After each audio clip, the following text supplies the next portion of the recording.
Paulo Costa has been drug tested 134 times from USADA, and Jon Jones 111. And that's a really fascinating stat. Jon Jones, who hid under a ring and finally admitted he hid under a ring, has failed multiple tests and currently has picograms within his system. Was tested 18.5% less than a guy who's never been hot, but tells the world that he is. I mean, it's interesting. Like, imagine how many times I would be tested if that was there. Paulo Costa claims that he has secret juice. He claims that he is taking the juice. It's a fascinating thing. Why would you have to test him so many times? You have the world's best, and see, but this in lies part of the problem. USADA's not very good. USADA's the best out there. Like, both of those statements can be true at the same time. And it was always an amazing phenomenon around USADA. Like, they did such a good job with marketing, right? The UFC brought them in purely as a PR move. If you'll remember that time frame, like, we have to get this cleaned up and we want to do it with one fell swoop. Who do we do that with? Boom. Nowitzki, job, boom. Travis Taggart, get him on conference call. And it worked. It worked because they truly are the best. USADA truly is the best. They're just not very good. It's one of those spots, and you see this all the time, right? You'll see this with military constantly. We're the best military in the world. Yeah, maybe not. Who fights each other? Like, I don't have a military. Who's going to go contest that?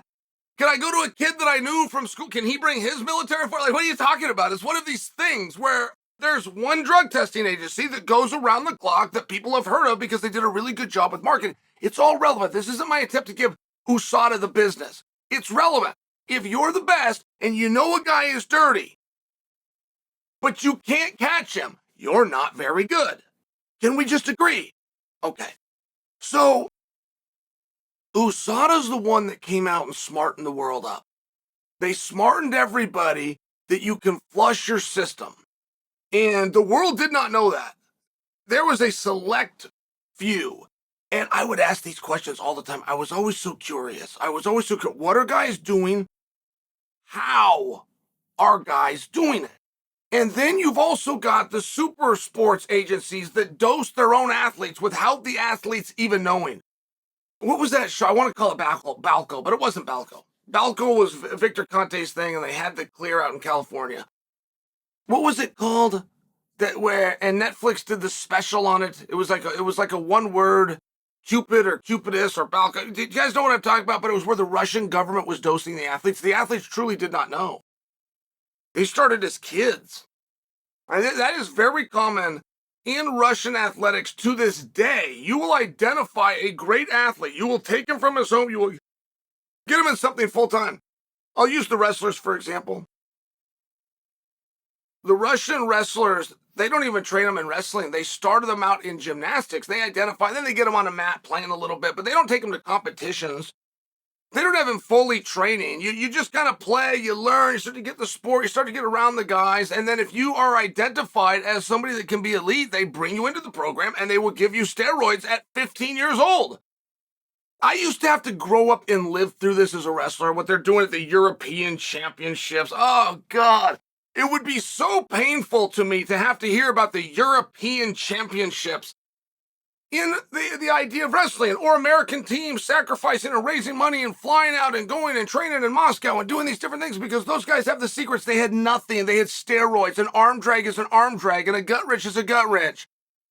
How naive are you to think that there's 20 different ways to hit a duck under? How naive are you to think, I'm going to hit a slide by? There's only a few moves that score in Greco-Roman wrestling, but the Russians have this secret. Like hell they did. I bring this because nobody really knew how to beat USADA until USADA told us. And they told us by the banning of IVs. And IVs is not a substance, right? USADA is supposed to be there to do the logistics before you send it off to one of two labs, either on the campus of UCLA or in Salt Lake City, right? Like, USADA doesn't even have the ability and or the science. They're ran by a guy with a degree in jurisprudence, right? I mean, they're not what you think that they are. But they did have a good reputation, and they were pretty good with the logistics. They ban IVs. IV is not a substance. IV stands for intravenous. It is a form of administration. And this was this huge, like flashing light in front of everybody's eyes, going, why is a testing agency banning a form of administration? You guys ever been to the emergency room? Wouldn't matter what emergency room, anywhere in these United States, all 50 of them. You could be in there for a broken arm. You could be in there because you were having a heart attack. The very first thing they will do after getting your insurance card, of course, is give you an IV. There won't even be a dialogue. Won't matter if you're old, young, black, white, Jewish, Christian, rich, poor. You will be given an IV. So for USADA to ban them was very alarming. So wait a minute, what if I end up in the emergency room? I'm not even requesting it. I'm probably not taking myself to the emergency room. I'm probably unconscious somewhere and somebody took me. I wake up and I'm now banned from sport. It was a shocking overstep by them, which makes you wonder why it was important to do. Because not for nothing, you want to know another thing about USADA? They are very reasonable. That's the part that a lot of people didn't talk about. USADA was reasonable. This was unreasonable to ban a form of administration, but they still did it, and you have to wonder why. So once you start to look into that, that's where you start to find out, oh, you take the substance intravenously, you then flush it with a fluid IV. And USADA was only one thing that they claimed they weren't. Other than that, they were very, very straightforward. But this is PR, and a lot of that is gamesmanship. And the one thing that they claimed to be that they were not was 24/7, 365 drug testing. There's a break. It's called a good night sleep clause. It's the exact verbiage that they use. And it is from 11 p.m. in whatever time zone you're in to 6 a.m., whatever time zone that you are in. Now, that's not a lot of time, but you get a buffer on both sides of that. Like doing a drug test, they're going to allot 3 hours to do. So if the clock ends at 11 p.m., well, not really. It really ended at 8:01, right? If it takes 3 hours and they're supposed to be out of there by 11, at 8:01 p.m., if they're not there, they're not coming. The same thing would go in the morning, right? If you're worried that you're going to have USADA, your alarm goes off and you get a call and there they are, no problem. You use the bathroom before you open the door. You then invite them in. You start making your coffee. Start having your morning going. You don't have to do the test until you want to do the test. You cannot use the bathroom without doing it into their cup. So you just got a very small game going there.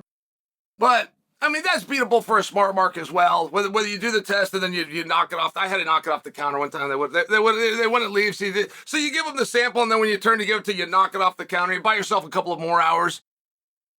The great one, of course, is to just take a shower. Now, they're going to come with you. They're going to tell you that you can't urinate, but they're then going to come with you and watch the shower. So you're spinning in the shower and you're soaping, blah, blah, blah, as you're urinating. Like, there's a lot of ways to get yourself time. And when you're doing the substances that they're worried about that can be taken intravenous and be chewed up and eaten out as opposed to going intramuscular and having to flush through your organs, 1 hour is a lifetime.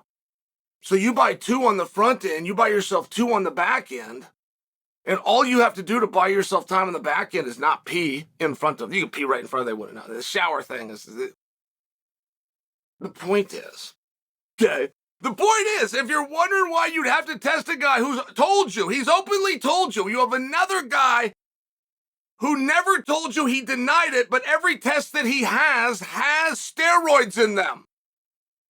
And if you're wondering just as a viewer, why would the guy who's never popped be tested 18.5% more than the guy that did pop? Like, if I'm the best in the world, which is what I claim that I am, I'm the most expensive in the world.